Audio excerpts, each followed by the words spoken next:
বৌদ্ধ জনসাধারণদের জন্য প্রকৃত অর্থে বুদ্ধ ধর্ম কী ও কেন তা তারা জানে না, বুঝে না। জানে না বলেই বোঝার চেষ্টাও করে না, মানেও না।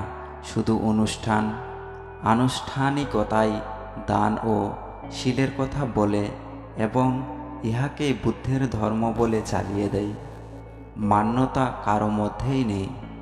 তার কারণেই ভিক্ষুর মধ্যে দলাদলি, ভিক্ষু ও গৃহীদের মধ্যে হানাহানি বিদ্যমান। ভগবান তথাগত বুদ্ধের প্রকৃত ধর্ম চতুরার্য সত্য। যদি এই দেশের মানুষ তা জানত, বুঝত, মানত, তাহলে আজকে আমরা একটা অনন্য সুন্দর সমাজ বিনির্মাণ করতে পারতাম। সকলে সুখী ও শান্তির নীড়ে অবস্থান করতে পারতাম। তাই আপনার একান্তই নিজস্ব প্রয়োজনের নিরিখে বুদ্ধের ধর্মটিকে জানুন, বুঝুন ও মানুন, প্রতিপালন করুন।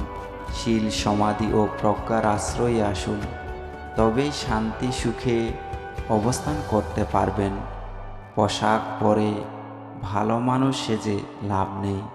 পোশাক সকলেই পরে, কিন্তু মনুষ্য তো কয়জনের আছে? অতএব ভেতরের মনটাকে স্বচ্ছ করুন, নির্মল করুন, সুন্দর করুন।